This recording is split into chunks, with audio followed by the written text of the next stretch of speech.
हमारा next topic है आवर्धन मैग्निफिकेशन, जिसमें फर्स्ट क्वेश्चन है यदि किसी प्रतिबिंब का आवर्धन -0.65 है तो उस प्रतिबिंब की प्रकृति कैसी होगी। देखो माइनस लगा है, अगर जो माइनस लगा है तो वो क्या होगा वो वास्तविक होगा, ठीक है ना।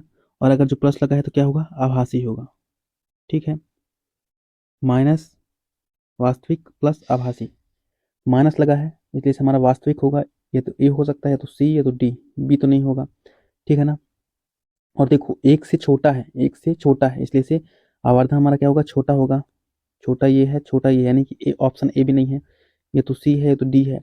अब देखो वास्तविक प्रतिबिंब हमेशा कैसे बनता है, उल्टा बनता है ना, तो ऑप्शन सी हमारा यहाँ पर चलता है, ऑप्शन डी करेक्ट है। यदि आवर्धन एक से अधिक है तो प्रतिबिंब वस्तु से बड़ा होगा। यहाँ पर आवर्धन क्या है, निगेटिव में है और छोटा है। यहाँ पर बोल रहा है यदि आवर्धन एक से अधिक है तो प्रतिबिंब वस्तु से बड़ा होगा, बड़ा होता है, और यदि एक से कम है तो प्रतिबिंब वस्तु से छोटी होती है। यदि आवर्धन धनात्मक है तो प्रतिबिंब सीधा, देखो धनात्मक है तो प्रतिबिंब सीधा और आभासी, तथा ऋणात्मक है तो प्रतिबिंब क्या होगा, वास्तविक होगा। अतः यदि किसी प्रतिबिंब का आवर्धन -0.65 है तो उस प्रतिबिंब की प्रकृति कैसी होगी, वास्तविक, उल्टी, और क्या होगी, वस्तु से छोटी होगी। आगे देखते हैं, वस्तु के प्रतिबिंब की ऊंचाई से वस्तु की ऊंचाई का अनुपात क्या कहलाता है। इसे हम आवर्धन कहते हैं, रेखित आवर्धन कहते हैं। वस्तु के प्रतिबिंब की ऊंचाई से वस्तु की ऊंचाई का अनुपात रेखीय आवर्धन कहलाता है। देखो आवर्धन बराबर क्या होता है, प्रतिबिंब की ऊंचाई यानी कि v बटे वस्तु की ऊंचाई यानी कि u। वह आवर्धन आवर्धक शीशा होता है। आवर्धक शीशा कौन सा होता है, उत्तल लेंस जो है वो आवर्धक लेंस होता है। और अगर जो आवर्धक दर्पण की बात करें तो कौन सा होता है, अवतल दर्पण होता है। छठवां नंबर केस समझ में आया। यहाँ पर क्या बोल रहा है, शीशा बोल रहा है, इसलिए से लेंस लेंगे हम। आवर्धक शीशा उत्तल लेंस होता है, इसे सरल सूक्ष्मदर्शी के नाम से भी जाना जाता है। यह एक फोक यह एक फोकसांतर का उत्तल लेंस होता है। इसके मुख्य फोकस के अंदर रखी वस्तु का प्रतिबिंब सीधा, काल्पनिक तथा वस्तु से बड़ा होता है। यह एक आवर्धक शीशे की तरह व्यवहार करता है, क्योंकि प्रतिबिंब द्वारा आंख पर बनाया गया कोण खुली आंख पर वस्तु द्वारा बनाए गए कोण से बड़ा होता है। आवर्धन क्षमता बराबर एम, आवर्धन क्षमता को हम एम से लिखते हैं, इक्वल टू क्या होता है, 1+d/f। न्यूमेरिकल है यहाँ पर। 1.2 सेंटीमीटर ऊंचाई की एक वस्तु, अब देखो यहाँ पर हमें ऊंचाई दिया हुआ है, इमेज ये क्या दिया हुआ है, ऑब्जेक्ट दिया हुआ है। ऑब्जेक्ट कितना है, 1.2 सेंटीमीटर ऊंचाई वाली एक वस्तु दर्पण के सामने, दर्पण से 60 सेंटीमीटर की दूरी पर वास्तविक प्रतिबिंब दर्पण से 60 सेंटीमीटर की दूरी पर वास्तविक प्रतिबिंब पाने के लिए, यानी कि v हमें 60 दिया हुआ है कि दर्पण से 60 सेंटीमीटर दूर वास्तविक प्रतिबिंब पाने के लिए 20 सेंटीमीटर फोकसीकरण के लिए एक अवतल दर्पण, हमारा फोकस कितना है, 20 सेंटीमीटर, दर्पण से 30 सेंटीमीटर पहले रखी हुई है। प्राप्त प्रतिबिंब की ऊंचाई क्या है, तो प्रतिबिंब की ऊंचाई हमें यहाँ ज्ञात करना है। ठीक है, यहाँ पर हमें पहले v निकालना पड़ेगा। ठीक है, देखो यहाँ पर दिया क्या है, वस्तु दर्पण से 60 सेंटीमीटर की दूरी पर वास्तविक प्रतिबिंब पाने के लिए 60 सेंटीमीटर दूर, तो हमें वी कितना दिया हुआ है, यहाँ पर 60 दिया हुआ है। 20 सेंटीमीटर फोकसीकरण की एक अवतल दर्पण से 20 सेंटीमीटर फोकस दूरी दिया हुआ है, 30 सेंटीमीटर पहले रखी हुई है, 30 सेंटीमीटर पर प्रतिबिंब प्राप्त की ऊंचाई। तो हमें यहाँ पर देखो आवर्धन बराबर क्या होता है, प्रतिबिंब की ऊंचाई बटे वस्तु की ऊंचाई। जैसे हम v यानी कि प्रतिबिंब से दूरी बटे वस्तु की दूरी, v बटे u। v हमारा यहाँ पर 60 है, v हमारा यहाँ पर 60 है, u कितना है, u यहाँ पर हमारा 30 है ना। और फोकस हमारा कितना है, फोकस 20 है। फोकस को तो यहाँ का कोई काम ही नहीं है। देखो प्रतिबिंब की लंबाई बटे वस्तु की लंबाई, प्रतिबिंब की लंबाई बटे वस्तु की लंबाई बराबर, ये माइनस का 60 क्यों लिया, क्योंकि हमारा v जो है वास्तविक है इसलिए से माइनस का 60, और अवतल दर्पण है इसलिए से u हमारा -30, तो -60 बटे -30 प्रतिबिंब की लंबाई यहाँ पर हम माइनस लेंगे, ठीक है ना, बटे 1/2, तो प्रतिबिंब की लंबाई हमारी कितना आ जाएगी, -2.4 सेंटीमीटर।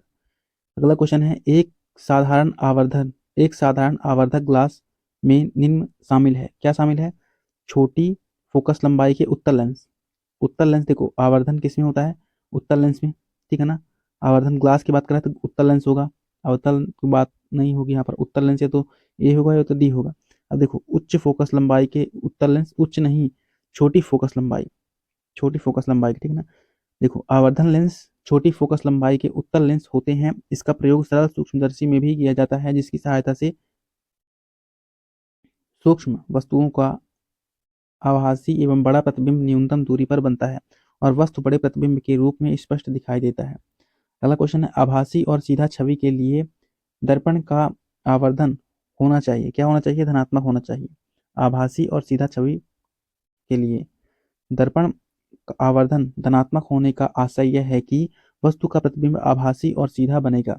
किसी वस्तु का वास्तविक आकार बदलने वास्तविक आकार बदले बिना उसके आकार को बड़ा प्रतिबिंब करने के लिए मतलब बड़ा प्रतिबिंब करने की प्रक्रिया को ही हम क्या कहते हैं, आवर्धन कहते हैं।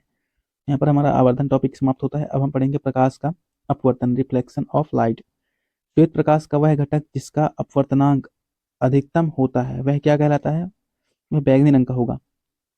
जिसका अपवर्तनांक अधिक, देखो विबग्योर तो पढ़ा होगा, विबग्योर, GYOR।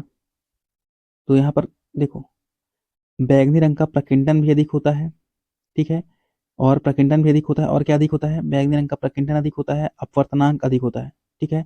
जबकि लाल रंग का प्रकिंडन और अपवर्तनांक दोनों ही क्या होता है, कम होता है। बैगनी रंग का क्या होता है, आवर्धन, सॉरी, बैगनी रंग का जो है हम बात करें वो आवृत्ति अधिक होती है और वेवलेंथ क्या है, वेवलेंथ कम होती है। जबकि लाल रंग की वेवलेंथ अधिक होती है और आवृत्ति कम होती है।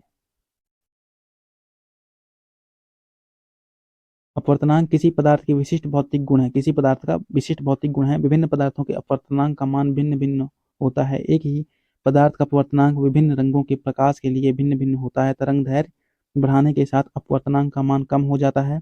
देखो तरंग दैर्घ्य बढ़ाने से अपवर्तनांक का मान कम हो जाता है। लाल रंग का तरंग दैर्घ्य अधिक होता है, इसलिए लाल रंग का अपवर्तनांक कम होता है। प्रकाश के सातों रंगों में लाल रंग की तरंग दैर्घ्य सबसे अधिक होती है, फलस्वरूप अपवर्तनांक सबसे कम होगा, तथा बैंगनी रंग की प्रकाश की तरंग दैर्घ्य सबसे कम होती है, फलस्वरूप अपवर्तनांक सबसे अधिक होगा।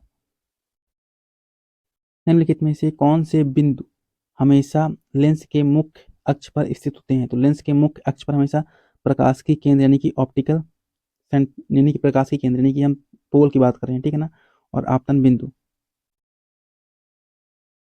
आपतन बिंदु, अपवर्तन बिंदु।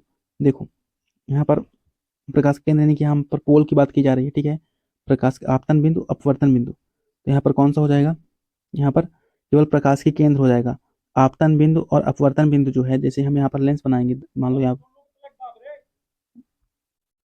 यहाँ में यहाँ पर उत्तल लेंस बनाते हैं, ठीक है। तो यहाँ पर ये क्या है, हमारा प्रकाश की केंद्र है। यहाँ पर इसे हम क्या कहते हैं, पोल कहते हैं। तो ये, और देखो आपतन आपतन बिंदु, मान लो कोई यहाँ पर आपतित हो रही है और परावर्तित होगी, तो परावर्तित अगर जो होगी तो मान लो ऐसे हो रही है, और इस तरह भी हो सकती है। आभासी रूप से इधर ऐसी होगी, वैसे जाएगी, इधर ऐसी जाएगी, ठीक है। आपतन बिंदु अपवर्तन बिंदु ये जो है, ये लेंस के मुख्य अक्ष, यहाँ पर मुख्य अक्ष की बात करें, मुख्य अक्ष पर स्थित नहीं होते हैं, केवल आपतन बिंदु यानी कि यहाँ पर पोल बस जो है स्थित होता है। आगे बात करते हैं लेंस का प्रकाश की केंद्र। लेंस का प्रकाश के केंद्र की बात करें तो बिंदु हमेशा लेंस के मुख्य अक्ष पर स्थित होता है। लेंस के प्रकाश के केंद्र से गुजरने वाली प्रकाश किरण बिना किसी विचलन के निर्गत होती है। लेंस सूत्र वस्तुओं की दूरी क्या होती है, u, और प्रतिबिंब की दूरी v।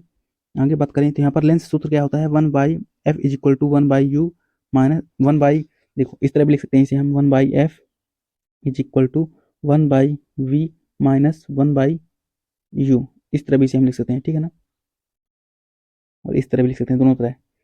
जब जब हम पानी से भरे स्विमिंग पूल के फर्श को देखते हैं तो ऐसा प्रतीत होता है कि वह इसकी डैश है, तो वह इसकी जो है वास्तविक गहराई से कम गहरा है, ऐसा प्रतीत होता है। कौन सा ऑप्शन डी करेक्ट है। पानी से भरे स्विमिंग पूल के फर्श को देखने पर इसकी गहराई वास्तविक गहराई से कम प्रतीत होती है। ऐसा प्रकाश के अपवर्तन के कारण होता है। किसके, प्रकाश के अपवर्तन के कारण होता है। जब प्रकाश किरण सघन माध्यम से विरल माध्यम में प्रवेश करती है तो क्या होता है, तो अभिलंब की ओर झुक जाती है, वह अभिलंब की ओर झुक जाती है। तो यहाँ पर क्या बोल रहा है, जब प्रकाश सघन माध्यम से विरल, अच्छा सघन से विरल जाएगा तो अभिलंब से, अब क्या होगा, अभिलंब से दूर, अभिलंब से यहाँ पर दूर झुक जाएगा। देखो मान लो यहाँ पर इधर इधर साइड सघन माध्यम है, इधर साइड विरल माध्यम है, इधर से इधर आएगा ना तो ये क्या होगा, थोड़ा दूर उठ जाएगा। इधर सघन है मतलब इधर मान लो पानी है, इधर हवा है, तो पानी से आ रहा है हवा में तो क्या होगा, अभिलंब से दूर हट जाएगा। जब प्रकाश किरण सघन माध्यम से विरल माध्यम से में प्रवेश करती है तो वह अभिलंब से दूर झुक जाती है, क्योंकि अपवर्तन कोण आपतन कोण से अधिक होता है। अगला क्वेश्चन है, सूर्य से आने वाली किरण सूर्य से आने वाली किरणें वायुमंडल द्वारा अपवर्तित होती हैं। इसके कारण आभासी सूर्यास्त वास्तविक सूर्यास्त से लगभग, देखो एक बार फिर से पढ़ते हैं, सूर्य से आने वाली जो किरणें हैं वो वायुमंडल द्वारा अपवर्तित होती हैं। इसके कारण आभासी सूर्यास्त जो होता है वो वास्तविक सूर्यास्त से लगभग 2 मिनट बाद होता है ना। सूर्य हमें वायुमंडलीय अपवर्तन के कारण वास्तविक सूर्योदय से लगभग 2 मिनट पहले और वास्तविक सूर्यास्त से लगभग 2 मिनट बाद तक दिखाई देता है। दो माध्यमों को पृथक करने वाले इंटरफेरेंस इंटरफेस पर आपतित एक प्रकाश किरण का मार्ग नीचे दिए गए चित्र में दर्शाया गया है। माध्यम ए के सापेक्ष माध्यम बी का अपवर्तनांक ज्ञात करना। माध्यम ए के सापेक्ष मतलब ए नीचे होगा, माध्यम ए के सापेक्ष माध्यम बी का अपवर्तनांक। देखो माध्यम ए के सापेक्ष माध्यम बी का अपवर्तनांक, तो यहाँ पर साइन 30 बटे क्या हो जाएगा, साइन 30 बटे साइन 45 लेंगे हम। साइन 30 यहाँ पर हम न्यू1 साइन 30 बराबर न्यू2 यानी कि अपवर्तनांक साइन 45। अब देखो साइन 30 का मान कितना होता है, यहाँ पर जो है, हाँ साइन 45, साइन 30 का मान 1/2 और साइन 45 का मान 1/√2 है ना। ठीक है, यहाँ पर हम क्या करेंगे, बराबर में है ये न्यू1 बटे न्यू1 न्यू2 हो गया। अब एक के सापेक्ष बताना है ना, एक के सापेक्ष बताना है। अगर हम इससे काटेंगे √2 से इसे काटेंगे तो ये कितना हो जाएगा, √2 हो जाएगा। तो हमें क्या बताना है, √2 बटे न्यू1 बताना है। तो क्या हो जाएगा, ये √2 पर चला जाएगा, √2 बटे 1 हो जाएगा, यानी कि हमारा ऑप्शन डी जो है यहाँ पर करेक्ट होगा। जब प्रकाश अभिलंब के अनुदिश आपतित होती है और हवा से होते हुए जल में प्रवेश करती है, यानी कि हवा से होते हुए यानी कि विरल माध्यम से सघन माध्यम में प्रवेश कर रही है। विरल माध्यम यहाँ पर हमारा हवा हो गया, सघन माध्यम यहाँ पर जल हो गया। तो जल में प्रवेश करने से पहले बदल जाएगी इसकी दिशा, क्या होगा, सीमा पर बदल जाएगी, नहीं ये तो नहीं होंगे। जल में प्रवेश करने के बाद बदल जाएगी, नहीं, कोई परिवर्तन नहीं होगा। क्या, कोई परिवर्तन नहीं होगा। जब प्रकाश अभिलंब के अनुदिश आपतित होती है और हवा से होते हुए जल में प्रवेश करती है तो प्रकाश की दिशा में कोई परिवर्तन नहीं होगा। अब देखो साइन आई साइन आर का अनुपात क्या कहलाता है, अपवर्तनांक कहलाता है।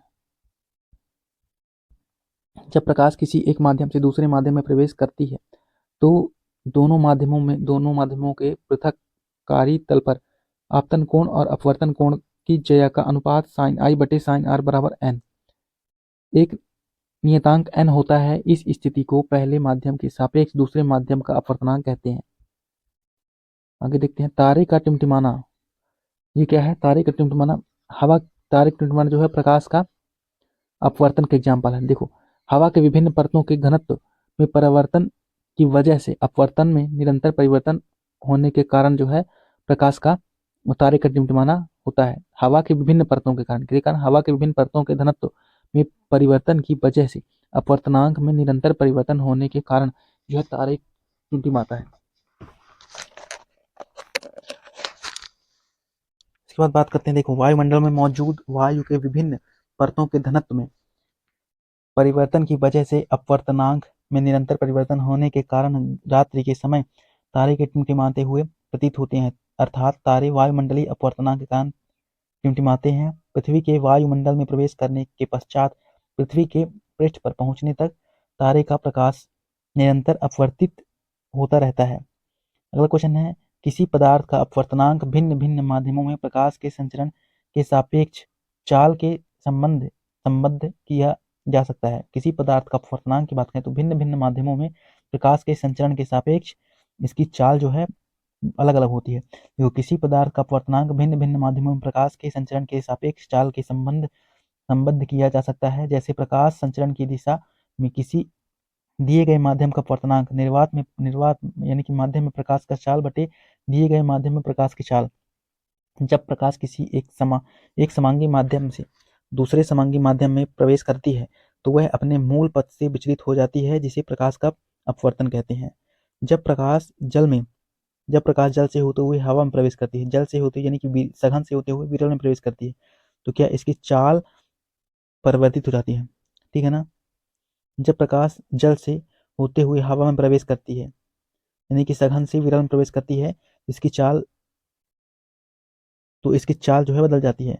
प्रकाश निर्वात में भी गमन कर सकती है, इसकी चाल निर्वात में अन्य माध्यमों की अपेक्षा सबसे अधिक होती है। जैसे कि निर्वात में कितनी है 3 × 10⁸ मीटर पर सेकंड, पानी में 2.25 × 10⁸ मीटर पर सेकंड, तारपीन के तेल में 2.04 × 10⁸ मीटर पर सेकंड।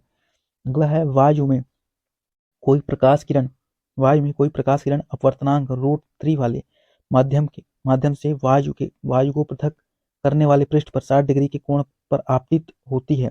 किरण माध्यम में डैश के कोण पर अपवर्तित होगी। अब देखो यहाँ पर क्या है, यहाँ पर हमें आई दिया हुआ है, हमें आर निकालना है, ठीक है। साइन आई दिया हुआ है 60 डिग्री, साइन आर निकालना है। अपवर्तनांक दिया हुआ है, अपवर्तनांक बराबर क्या होता है साइन आई बटे साइन आर। साइन आई कितना है 60 डिग्री, ठीक है ना। यहाँ पर देखते हैं,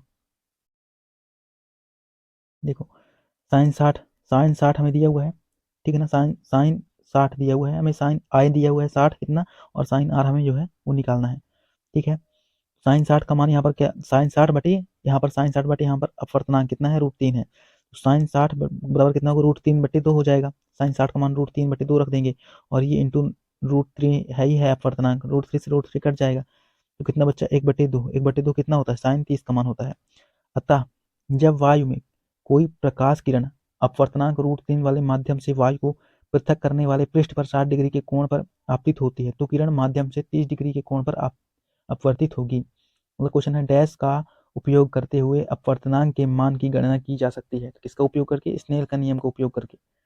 जब कोई प्रकाश की किरण एक माध्यम से दूसरे माध्यम में तिर्यक आपतित होकर गमन करती है तो दोनों माध्यमों के अंतरा पृष्ठ पर इसके संचरण की दिशा परिवर्तित हो जाती है। इस परिघटना को प्रकाश का अपवर्तन कहते हैं। स्नेल के प्रयोग द्वारा अपवर्तन के निम्नलिखित नियमों प्रतिपादित किए गए हैं। कौन कौन से, जैसे कि आपतित किरण, अपवर्तित किरण एवं अंतरपृष्ठ के आपतन बिंदु पर अभिलंब एक ही समतल में होते हैं।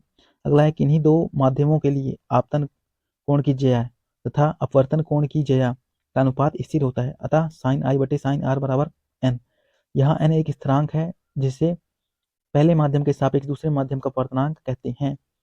अगला क्वेश्चन है, यदि प्रकाश हवा से किसी माध्यम ए में प्रवेश करता है, हवा से, ठीक है ना, हवा से किसी माध्यम ए में प्रवेश करता है जिसका अपवर्तनांक कितना है 1.33 है, तो माध्यम ए में प्रकाश का चाल कितना होगा। तो प्रकाश के माध्यम में देखो अपवर्तनांक कितना होता है 1, अपवर्तनांक बराबर निर्वात में प्रकाश की चाल कितना होता है 3 × 10⁸ मीटर पर सेकंड बटे माध्यम में प्रकाश की चाल।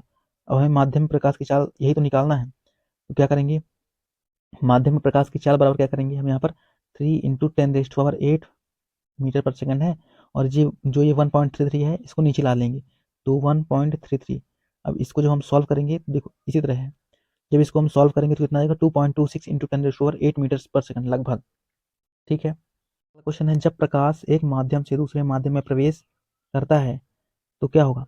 देखो पहला पढ़ते हैं, आपतित किरण, आपतन बिंदु और अभिलंब तथा परावर्तित किरण एक ही तल में, नहीं परावर्तित नहीं, अपवर्तित किरण होता तब ये सही होता है, ये गलत लिखा हुआ है, यहाँ पर अपवर्तित किरण होना चाहिए, ये परावर्तित किरण बोल रहा है, ठीक है ना। आपतित किरण, आपतन बिंदु, अभिलंब, निर्गत किरण अलग अलग, ये तो गलत ही है। अगला देखते हैं, सी नंबर है हमारा, आपतित किरण आपतन बिंदु पर अभिलंब, परावर्तित किरण दो तल, नहीं ये भी गलत है। आपतित किरण आपतन बिंदु पर अभिलंब और अपवर्तित किरण एक ही तल में होंगी, ये बिल्कुल सही है।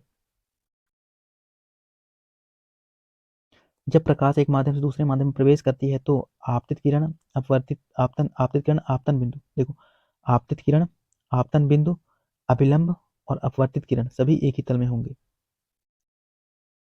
देखो आपतित किरण ये होगा, आपतित किरण पहला हो गया, फिर आपतित किरण ये हो गया, आपतन बिंदु ये हो गया, अभिलंब और क्या अपवर्तित किरण मतलब जो निकल रही है वो क्या, ये सभी क्या है एक ही तल में होंगे। अगला क्वेश्चन, निम्नलिखित में से कौन सी प्रकाशीय परिघटना सूर्योदय और सूर्यास्त के समय सूर्य की चक्रिका के चपटी प्रतीत होने को परिभाषित कर सकती है? तो कौन? वायुमंडलीय अपवर्तनांक। वायुमंडलीय अपवर्तनांक जो है वो चपटी प्रतीत होने की परिभाषित कर सकता है। सूर्य, जब सूर्य मतलब सुबह उगता है या फिर सूर्यास्त होता है तो चपटा प्रतीत होता है ना, ये किसके कारण होता है? वायुमंडलीय अपवर्तनांक कारण। वायुमंडलीय अपवर्तनांक कारण सूर्य अपने वास्तविक सूर्योदय से लगभग 2 मिनट पूर्व दिखाई देने लगता है तथा वास्तविक सूर्यास्त से लगभग 2 मिनट पश्चात तक दिखाई देता रहता है। वास्तविक सूर्यास्त तथा आभासी सूर्यास्त के बीच समय अंतराल कितना? लगभग 2 मिनट का होता है। इसी परिघटना यानी कि वायुमंडलीय अपवर्तनांक के कारण ही सूर्योदय और सूर्यास्त के समय सूर्य की चक्रीय चपटी प्रतीत होती है। अगला है, आग के ऊपर उठने वाली गर्म वायु। आग के ऊपर उठने वाली गर्म वायु के विक्षुब्ध प्रवाह में दिखाई देने वाले पिंडों की यादृच्छिक दुलमुल गति को निम्नलिखित में से किस घटना द्वारा परिभाषित किया जाता है? इसे वायुमंडलीय अपवर्तन के द्वारा परिभाषित किया जाता है। आग के ऊपर उठने वाली गर्म वायु की विक्षुब्ध प्रवाह में दिखाई देने वाली पिंडों की यादृच्छिक दुलमुल गति को वायुमंडलीय अपवर्तनांक द्वारा परिभाषित किया जा सकता है। पृथ्वी के वायुमंडलीय द्वारा प्रकाश के अपवर्तन को वायुमंडलीय अपवर्तन कहा जाता है। तारों का टिमटिमाना भी प्रकाश के वायुमंडलीय अपवर्तन के कारण होता है। ठीक है, अगला क्वेश्चन है, दो पारदर्शी माध्यमों को पृथक करने वाले एक इंटरफेरेंस पर आपतित एक प्रकाश की किरण का मार्ग चित्र में दर्शाया गया है। माध्यम ए के सापेक्ष माध्यम बी का अपवर्तनांक का, माध्यम ए के सापेक्ष माध्यम मतलब ए नीचे होगा बी ऊपर होगा, ठीक है ना। किसके द्वारा दर्शाया जाता है? अब देखो इसको देखते हैं। यहाँ पर दिया हुआ है माध्यम ए के सापेक्ष माध्यम बी का अपवर्तनांक। यहाँ पर क्या हो गया? माध्यम ए के सापेक्ष माध्यम बी का अपवर्तनांक। यहाँ पर जो है हमारा, देखो इसे समझते हैं। माध्यम ए के सापेक्ष माध्यम बी का अपवर्तनांक क्या होगा? तो माध्यम ए के सापेक्ष माध्यम बी का अपवर्तनांक हमेशा कम होगा, ठीक है ना। माध्यम ए के सापेक्ष माध्यम बी का अपवर्तनांक जो है वो हमेशा कम होगा, क्योंकि माध्यम ए जो है यहाँ पर विरल माध्यम है और माध्यम बी क्या है? यहाँ पर सघन माध्यम। माध्यम ए विरल, माध्यम बी सघन है। देखो, विरल माध्यम में सघन माध्यम में जाने पर प्रकाश की किरण अभिलंब की ओर झुक जाती है। इससे स्पष्ट होता है कि माध्यम बी सघन, माध्यम ए जो है विरल है। किसी सघन माध्यम को अपेक्षित विरल माध्यम में प्रकाश की गति तेज होती है। किसी सघन माध्यम जैसे कांच हो गया की अपेक्षा विरल माध्यम में प्रकाश की गति अधिक होती है। हमने देखा था अगर जो सघन माध्यम से विरल माध्यम में जाती है तो चाल क्या होती है? चाल परिवर्तित होती है, ठीक है। यह सूत्र क्या हो गया? माध्यम में प्रकाश की चाल बराबर निर्वात में प्रकाश की चाल बटे अपवर्तनांक। सूत्र से स्पष्ट है कि जिस माध्यम का अपवर्तनांक अधिक होगा उससे प्रकाश की चाल अधिक या कम हो सकती है, ठीक है ना। अतः स्पष्ट है कि माध्यम ए विरल है तथा माध्यम बी सघन है। माध्यम बी का अपवर्तनांक माध्यम ए के अपवर्तनांक से अधिक है। मैं भी तो ये बताया कि माध्यम ए के अपवर्तनांक से अधिक माध्यम बी का अपवर्तनांक, ठीक है ना। माध्यम ए के सापेक्ष माध्यम बी का अपवर्तनांक से दर्शाते हैं इस तरह। अगला है, बैगनी, हरे, नारंगी और पीले रंग में से किस रंग का अपवर्तनांक सबसे अधिक होता है? हम देख चुके हैं विबग्योर सबसे अधिक बैगनी रंग का होता है। सबसे अधिक अपवर्तनांक किसका होता है? बैगनी रंग का होता है। और सबसे कम लाल रंग का होता है। इसमें हमारा नारंगी रंग जो है इसका सबसे कम अपवर्तनांक होगा, ठीक है ना। किसी माध्यम का अपवर्तनांक भिन्न भिन्न रंगों के प्रकाश के लिए भिन्न भिन्न होता है। तरंग दैर्घ्य बढ़ने पर अपवर्तनांक कम हो जाता है। दिए गए बैगनी, हरे, नारंगी और पीले रंग के प्रकाश में से नारंगी रंग का अपवर्तनांक सबसे कम होगा जबकि बैगनी रंग का अपवर्तनांक सबसे अधिक होगा। श्वेत प्रकाश के 7 घटक रंगों के प्रकाश में से लाल रंग का प्रकाश अपवर्तनांक सबसे कम होता है। रात्रि में तारे डैश के कारण टिमटिमाते हैं, तो वायुमंडल के अपवर्तन कारण। किसके? तारों के प्रकाश के वायुमंडलीय अपवर्तन कारण रात्रि में तारे प्रकाश के वायुमंडलीय अपवर्तन के कारण टिमटिमाते हुए दिखाई देते हैं। यदि अपवर्तनांक का मान बढ़ता है तो क्या होगा? अपवर्तनांक का मान बढ़ता है तो प्रकाश की दिशा में विचलन बढ़ता है। अपवर्तनांक का मान बढ़ेगा तो क्या होगा? विचलन भी बढ़ेगा। अपवर्तनांक का मान बढ़ेगा तो प्रकाश के विचलन का मान भी बढ़ेगा। यदि अपवर्तनांक का मान बढ़ता है तो प्रकाश के विचलन का मान भी बढ़ता है। जल में डुबोए जाने पर कोई छड़ पात्र के अंतरापृष्ठ पर चिपटी हुई प्रतीत होती है। यह डैश का एक उदाहरण है। किसका उदाहरण है? प्रकाश का अपवर्तन। देखो, जब जल में डुबोए जाने पर कोई छड़ जो है वो क्या होती है? थोड़ा ऊपर उठी हुई प्रतीत होती है। इसके कारण प्रकाश के अपवर्तन कारण। जल में डुबोए जाने पर कोई छड़ पात्र के अंतरापृष्ठ पर चिपटी हुई प्रतीत होती है। यह प्रकाश के अपवर्तन के कारण अपवर्तन के कुछ एग्जाम्पल है, ठीक है ना। आगे बात करें, प्रकाश की किरणें जब तिर्यक रूप से आपतित होकर एक माध्यम से दूसरे माध्यम में जाती हैं तो दूसरे माध्यम के प्रकाश किरणों के पथ में परावर्तित होता है। इस घटना को प्रकाश का अपवर्तन कहते हैं। बारिश की बूंदों के माध्यम से सूर्य के प्रकाश के अपवर्तन के कारण एक इंद्रधनुष देखा जा सकता है। इसका अर्थ क्या है इसका अर्थ यह है कि सूर्य की रोशनी बहुरंगी है, मतलब 7 रंग सूर्य का बहुत बहुरंगी है, ठीक है ना। इंद्रधनुष आमतौर पर बारिश होने के बाद आसमान में दिखाई देने वाला एक प्राकृतिक वर्णक्रम होता है। यह वातावरण में मौजूद पानी की छोटी बूंदों द्वारा सूर्य के प्रकाश के बिखराव के कारण होता है। इसमें सूर्य के बहुरंगी प्रकाश का मिश्रण होता है। अगला है वायुमंडलीय अपवर्तन के कारण क्षितिज के निकट देखे जाने पर किसी तारे का आभासी स्थिति उसकी वास्तविक स्थिति से थोड़ा जो है वो ऊपर उठी हुई ऊंची ऊंची होगी, यानी ऊंची होगी। ऑप्शन ए होगा, बी होगा तो सी होगा। और यह आभासी स्थिर क्या होगा, आभासी स्थिर बदलती रहती है, स्थिर रहती है। इसकी आभासी स्थिति जो होती है वो बदलती रहती है, ठीक है ना, जिसके परिणाम स्वरूप तारे टिमटिमाते रहते हैं। 1245 क्या होगा, सी करेक्ट होगा। वायुमंडलीय अपवर्तनांक कारण क्षितिज के निकट देखे जाने पर किसी तारे की आभासी स्थिति उसकी वास्तविक स्थिति से थोड़ा ऊपर होती है और यह आभासी स्थिति बदलती रहती है, जिसके परिणाम स्वरूप तारे टिमटिमाते हैं। वास्तविक सूर्योदय से 2 मिनट पहले सूर्य दिखाई और वास्तविक सूर्यास्त से लगभग 2 मिनट बाद तक सूर्य दिखने के कारण के लिए किसे जिम्मेदार ठहराया जाता है, तो किसे, वायुमंडलीय अपवर्तन कारण।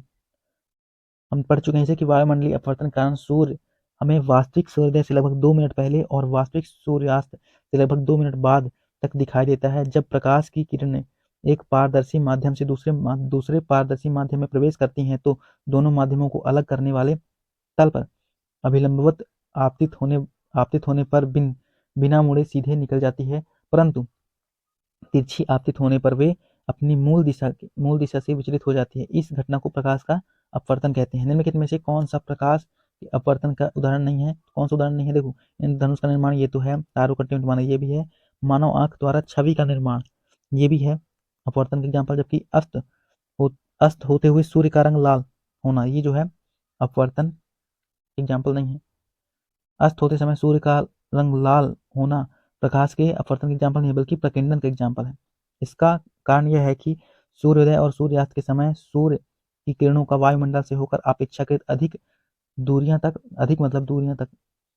करती है, जिस कारण इस प्रकार से नीले और छोटे तरंगदैर्घ्य का अधिकांश प्रकाश प्रकीर्णन द्वारा पृथक हो जाता है। अतः केवल लाल यानी कि प्रकाश के सबसे कम प्रकीर्णित भाग जो कि लाल है रंग हमारी आंखों तक ही पहुंचती है।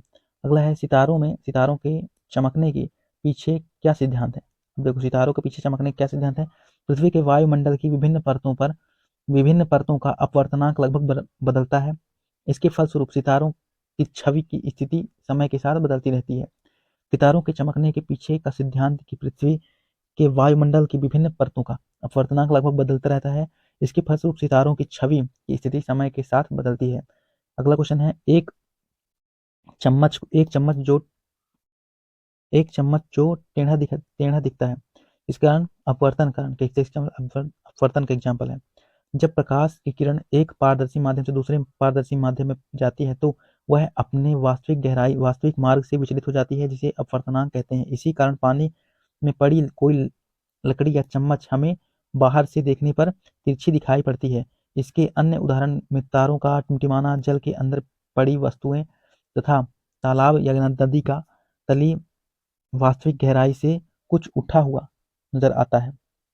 अगला क्वेश्चन, निम्नलिखित में से हीरे की चमक में किसका योगदान है। तो हीरे की चमक में किसका, हीरे का निर्माण अपवर्तन सूचकांक लो रिफ्रैक्टिव इंडेक्स कारण होता है। हीरे की चमक में हीरे के निम्न अपवर्तनांक सूचकांक का योगदान नहीं होता है। अगला क्वेश्चन है, वायुमंडल का निरपेक्ष अपवर्तनांक सूचकांक कितना है। 1.0003 कितना, 1.0003 निरपेक्ष अपवर्तनांक, वायु का निरपेक्ष अपवर्तनांक कितना है, 1.0003। यदि प्रकाश का अपवर्तनांक निर्वात से किसी माध्यम में होता है तब आपतन कोण के ज्या तथा अपवर्तन कोण के ज्या के अनुपात को उस माध्यम का निरपेक्ष अपवर्तनांक कहते हैं। जैसे वायु का निरपेक्ष अपवर्तनांक कितना 1.0003, पानी का निरपेक्ष अपवर्तनांक 1.33, हीरे का निरपेक्ष अपवर्तनांक 2.417। इनमें से कौन सा गर्मी के प्रवाह से संबंधित नहीं है? तो गर्मी के प्रवाह से कौन संबंधित? रिफ्रैक्टिव, ठीक है, जबकि कंडक्टिव, रेडिएटर, कन्वेक्टिव ये सब गर्मी के प्रवाह से संबंधित, जबकि रिफ्रैक्टिव जो है गर्मी के प्रवाह से संबंधित नहीं है। गर्मी के प्रवाह से रिफ्रैक्टिव संबंधित नहीं है। जब प्रकाश की किरणें एक पारदर्शी माध्यम से दूसरे पारदर्शी माध्यम में प्रवेश करती हैं, तिरछी आपतित होती हैं, वे अपनी मूल दिशा से विचलित हो जाती हैं। यह घटना क्या कहलाती है? अपवर्तनांक कहलाती है। जल का अपवर्तनांक कितना होता है? 4/3 है। तो जल में प्रकाश की गति कितनी होगी? देखो यहाँ पर जल अपवर्तनांक निर्वात वायु में प्रकाश की 4 माध्यम में प्रकाश की 4, यानी कि निर्वात में प्रकाश की 4 माध्यम में प्रकाश, निर्वात में प्रकाश 4 3 × 10⁸ दिया हुआ है।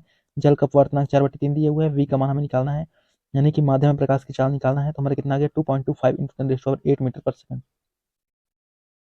आगे देखते हैं, निर्वात से एक माध्यम में प्रकाश की गति के अनुपात को क्या कहते हैं? तो इसे हम रिफ्रैक्टिव इंडेक्स कहते हैं। निर्वात से एक माध्यम में प्रकाश की गति के अनुपात को हम रिफ्रैक्टिव इंडेक्स कहते हैं। निर्वात से एक माध्यम में प्रकाश की गति के अनुपात को हम रिफ्रैक्टिव इंडेक्स कहते हैं। किसी माध्यम का अपवर्तनांक वह संख्या है जो बताती है कि किसी माध्यम के विद्युत चुंबकीय तरंगों की चाल किसी अन्य माध्यम की अपेक्षा कितनी गुना कम या अधिक है। अगला क्वेश्चन है, किसी भी माध्यम का पूर्ण अपवर्तनांक सूचकांक हमेशा होता है, क्या होता है? हमेशा 1 से अधिक होता है। निरपेक्ष अपवर्तनांक निर्वात में प्रकाश की चाल बटे माध्यम में प्रकाश की चाल, क्योंकि प्रकाश निर्वात से ही तेज संचरण करता है, अतः यह अन्य माध्यमों से अधिक होता है, अतः माध्यम का पूर्ण अपवर्तनांक सूचकांक हमेशा 1 से अधिक होगा। अगला क्वेश्चन, तारे रात में आसमान में क्यों टिमटिमाते हैं? तो हम इसको कितनी बार पढ़ चुके हैं? नक्षत्र प्रकाश के वायुमंडलीय अपवर्तनांक के कारण तारे रात को नक्षत्र प्रकाश के वायुमंडलीय अपवर्तनांक के कारण टिमटिमाते हैं। पृथ्वी के वायुमंडल में प्रवेश करने के पश्चात पृथ्वी के पृष्ठ पर पहुंचने तक तारे का प्रकाश निरंतर अपवर्तित होता जाता है। क्योंकि वायु के परतें स्थिर नहीं होती, इसलिए हमें यह महसूस होता है कि तारे भिन्न भिन्न समय अंतरालों में भिन्न भिन्न स्थितियों में हैं। यही कारण है कि तारे हमें टिमटिमाते हुए प्रतीत होते हैं। तारे का अपना प्रकाश होता है। सूर्य एक तारा है। रात के समय तारों का टिमटिमाना क्या है? रात के समय तारों का टिमटिमाना वायुमंडलीय अपवर्तनांक के कारण होता है। जब प्रकाश की किरण एक सघन माध्यम से विरल माध्यम में जाती है, यानी कि मान लो पानी से हवा में जा रही है, तो क्या होगा? पानी सघन माध्यम से विरल माध्यम में जा रही है, तो यह क्या करेगी? सघन माध्यम से विरल माध्यम में जाएगी तो अभिलंब की ओर झुक जाएगी। ठीक है, देखो अभिलंब से दूर एवं तीव्र हो जाएगी। देखो मैं यहाँ पर पढ़ नहीं पाया, ध्यान नहीं दिया। देखो ये बोल रहा है अभिलंब है, जब प्रकाश ये विरल माध्यम, मान लो विरल माध्यम से सघन माध्यम है, विरल माध्यम में सघन माध्यम आएगी तो अभिलंब की ओर झुक जाएगी। और ये क्या बोल रहा है? सघन माध्यम से विरल माध्यम में आ रही है, सघन माध्यम से विरल माध्यम आ रही है तो अभिलंब से क्या हो जाएगी? थोड़ा दूर हो जाएगी और गति क्या हो जाएगी? तीव्र हो जाएगी। ठीक है, प्रकाश के अपवर्तन नियम के अनुसार जब प्रकाश किरण एक सघन माध्यम से विरल माध्यम में गमन करती है तो अभिलंब से दूर हट जाती है। विरल माध्यम में प्रकाश की चाल सघन माध्यम की अपेक्षा अधिक होती है। पानी से भरे एक गिलास में रखा गया नींबू गिलास की बगल में देखने पर इसके वास्तविक आकार से बड़ा प्रतीत होता है। इसका कारण क्या है? तो इसका कारण प्रकाश का अपवर्तन है।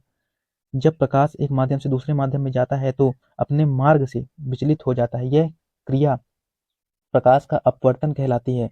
यह प्रकाश के किरण के विरल माध्यम से सघन माध्यम में प्रवेश करने के बाद अभिलंब की ओर मुड़ने तथा सघन माध्यम में विरल माध्यम में प्रवेश करने के बाद अभिलंब से दूर जाने की प्रक्रिया को प्रकाश का अपवर्तन कहते हैं। उदाहरण के लिए, जब एक पेंसिल को पानी से भरे गिलास में रखा जाता है तो पेंसिल टेढ़ी दिखाई देती है।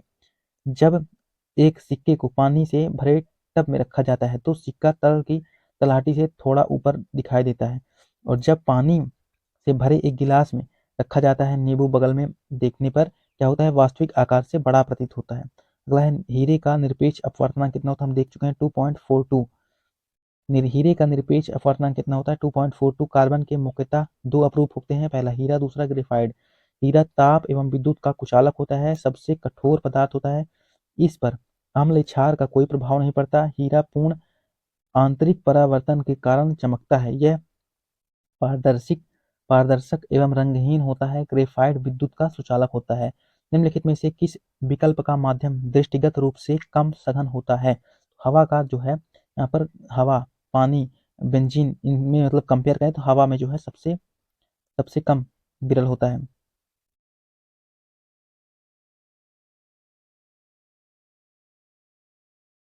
देखो, प्रकाश का वेग की गणना सबसे पहले रोमर ने की थी 1676 में। ठीक है। प्रकाश की चाल माध्यम के अपवर्तनांक पर निर्भर करती है। जिस माध्यम का अपवर्तनांक जितना अधिक होता है उसमें प्रकाश की चाल उतनी ही कम होती है और वह माध्यम उतना ही सघन होता है। दृष्टिगत रूप से दिए गए विकल्पों में वायु के माध्यम कम वायु के माध्यम कम सघन होता है, क्योंकि वायु का अपवर्तनांक अन्य पदार्थों के अपवर्तनांक से कम होता है। आगे देखते हैं, सूर्योदय एवं सूर्यास्त के बाद सूर्य दीर्घवृत्ताकार दिखने का क्या कारण है? अपवर्तन के कारण। सूर्योदय एवं सूर्यास्त के समय सूर्य अपवर्तन के कारण दीर्घवृत्ताकार दिखाई देता है। अपवर्तन कुछ कारण देखते हैं, जैसे कि रात्रि के समय तारों का टिमटिमाना हो गया। ठीक है। जल के अंदर पड़ी मछली वास्तविक गहराई से ऊपर प्रतीत होती है। द्रव में डूबी छड़ हमें टेढ़ी दिखाई देती है। सूर्योदय के कुछ समय पहले एवं सूर्यास्त के कुछ समय बाद तक सूर्य क्षितिज के नीचे दिखाई देता है।